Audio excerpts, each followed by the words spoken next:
안녕하세요 여러분, 잘들 지내고 있어요? 먼저 여러분들한테 감사의 인사를 하고 싶어요. 여러분들이 축하해준 덕분에 결혼을 잘 마쳤습니다.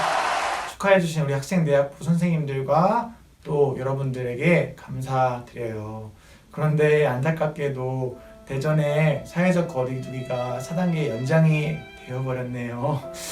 당분간 계속 온라인을 통해서 만나야 될 것 같아요.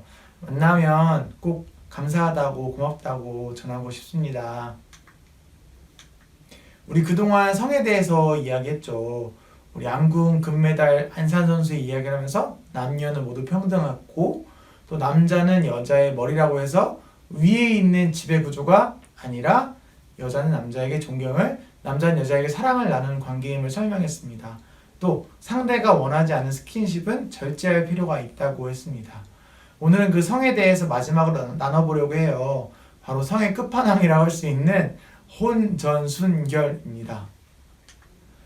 우선 이 단어가 뭐예요? 라고 물어볼 수 있는데요. 쉽게 말해서 결혼 전에 성적인 관계를 맺지 않고 난 지킨다 라는 의미입니다. 이 말을 듣고 나서 여러분들 반응이 좀 느껴지는 것 같아요. 역시 전사님, 기독교 클래스 보소. 역시 성경은 핵보수적이야. 꽉 막힌 고구마라고 표현할 수 있을 것 같아요. 전사님도 알죠. 요즘 개방적인 성 문화에 비하면 성경은 또 하나님은 우리에게 많이 보수적인 건 맞아요. 하지만 그럼에도 지켜야 할 가치가 어디에 있는지 설명하고 싶습니다. 성경은 우리에게 혼전순결 문제에 대해서 음행을 피하라 라고 답합니다. 물론 하지 말고 하지마 라고 뭘 하지 못하게 한다고 실망할 수 있어요. 하지만 여러분 끝까지 잘 듣고 판단해 주시면 감사하겠습니다. 이 음행에 대해서 보통 성경에서 간음 또는 음란이라고 말합니다. 간음은 일반적인 사전에서 이렇게 말합니다. 혼인 중인 배우자가 부부관계를 넘어서 하는 성적 관계. 음란은 비정상적인 모든 성적 문란 행위를 말합니다. 그렇다면 이 간음과 음란을 피하는 것이 오늘 우리가 이야기할 혼전 순결과 어떤 관련이 있을까요? 바로 우리는 누구와도 결혼할지 모른다는 것입니다. 지금 여러분 중에서 연애를 하고 있는 사람들이 있을 것입니다. 연애하는 것 자체가 나쁜 것은 절대 아닙니다. 괜찮습니다. 하지만 이 사람과 결혼한다는 것은 확실히 모른다는 거예요. 이 사람이 너무 좋고 사랑스럽고 평생 갈 것 같지만 결혼하지 못할 수도 있습니다. 그렇기에 우리는 당장 이 사람이 너무 좋다고 성적인 관계까지 맺는다는 것은 내가 아닌 다른 누군가의 남편이나 아내가 될 사람에게 피해를 준다고 이야기할 수 있습니다. 그리고 두 번째, 성적인 관계는 생명과도 연관이 되어 있기 때문입니다. 아무리 피임을 잘한들 100% 피임하기는 어렵습니다. 그래서 이 문제로 인해 임신 중에 낙태를 해서 한 생명을 잃게 하는 참사를 만들 수도 있습니다.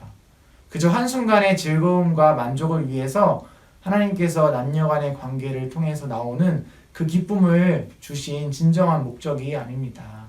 그렇기에 우리는 서로가 책임질 수 있을 때 관계를 맺는 것이 중요합니다. 예를 들어서 우리에게 칼이 있기 때문에 맛있는 요리를 할 때 어떤 우리 삶에 큰 만족감을 주면서 잘 활용할 수 있는 도구가 됩니다. 그런데 만약에 귀여운 아기가 부모님께서 이 칼을 잘 사용해서 요리하시는 모습을 보면서 나도 저 칼을 잘 사용할 수 있겠다 생각이 들어서 저 칼 좀 사용하게 해달라고 쪼른다면 여러분들이 부모라면 어떻게 하시겠습니까? 정상적인 부모라면 칼을 주지 않으려 할 것입니다. 왜냐하면 칼을 잘 사용하면 좋지만 아직 어리고 사용해 본 적이 없어서 위험해서라도 나중에 써보자 라고 약속하면서 어린아이에게 마음을 좀 진정시킬 것 같습니다. 이 성관계도 마찬가지라 생각합니다. 알맞은 때에 잘 사용한다면 아름다운 부부관계를 만들고 하나의 생명을 태어나게 하는데 귀하게 쓰임받을 수 있습니다. 하지만 이를 잘못 사용한다면 우리는 한 명의 귀한 생명을 잃게 만들 수도 있다는 것이죠. 마치 칼이 잘 사용한다면 좋은 음식을 만드는 데 사용될 수 있지만 또 반대로 사람을 죽이거나 사람 다치게 할 수 있는 양면성과도 마찬가지인 것 같습니다. 그렇기 때문에 하나님께서는 서로 책임질 수 있을 때에 관계를 맺으라고 권하는 것입니다. 그럼에도 불구하고 저는 이전에 못 지켰다고, 저는 혹시 그 전에 잘못해서 이렇게 했는데 어떻게 해야 되나요? 라고 궁금해하는 사람들이 있을 것 같아요. 하나님이란 분이 이 세상을 만들고 또 인간을 만드시고 그 하나님의 백성으로서 어떻게 살아가야 할지에 대해서 가이드라인으로 성경을 주셨어요. 그렇지만 하나님이 이 성경을 지키지 못한다고 내가 너를 저주한다? 내가 너를 지키지 못하니까 저 버린다? 라고 심판하는 분이 아니십니다. 오히려 자기 아들을 통해서 심판이 아닌 하나님과 멀어진 사람들, 그 가이드라인과 멀어진 사람들을 구원하러 오기 위해 보내주셨습니다. 바로 그분이 우리가 잘 아는 예수님, 예수 그리스도이시죠. 우리가 다시 용서받을 수 있으니까 내 마음대로 살자, 이게 아니죠.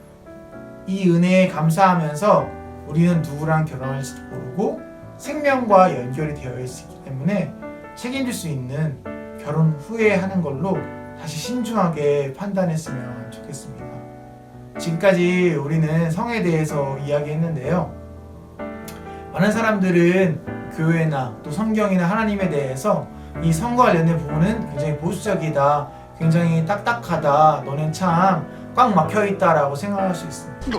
하지만 진정으로 하나님께서 원하시는 것은 생명을 귀하게 여기고 또 남자와 여자가 어떤 불평등 없이 하나가 되는 것이지 불평등한 것을 원하시는 분이 절대 아닙니다. 여러분들 성에 대해서 배우면서 그동안 어떠셨나요? 또 궁금했던 질문이 있을 수도 있고 또 궁금했지만 또 답을 알기 어려웠던 질문을 또 이렇게 알 수 있게 되었는데 또 이렇게 함께 여러분들과 공부해가면서 알아보게 되어서 참 감사합니다. 그래서 여러분 그동안 우리가 성에 대해서 복음이 또 성경이 어떻게 답하는지에 대해서 배웠는데요. 그것을 잊지 않고 우리 일상 속에서 생활했으면 좋겠고 우리가 믿는 그 예수님 또 성경과 복음은 우리 생활과 멀리 떨어져 있지 않고 오히려 근접하고 굉장히 가까운 일상 속에 있다는 것을 잊지 않고 한 주간 살았으면 좋겠습니다. 오늘은 여기까지 하겠습니다. 한 주간 살아갈 때 우리가 배운 그 성에 관련된 것들에 대해서 잊지 않고 일상 속에서 실천하며 살아가는 우리 사랑하는 하늘교회 학생대학교 여러분들이 되었으면 좋겠습니다. 오늘은 여기까지 하겠습니다. 하늘에 계신 우리 아버지, 아버지의 이름을 거룩하게 하시며 아버지의 나라가 오게 하시며 아버지의 뜻이 하늘에서와 같이 땅에서도 이루어지게 하소서. 오늘 우리에게 일용할 양식을 주시고 우리가 우리에게 잘못한 사람을 용서해 준 것 같이 우리 죄를 용서해 주시고 우리를 시험에 빠지지 않게 하시고 악에서 구하소서. 나라와 권능과 영광이 영원히 아버지의 것입니다. 아멘.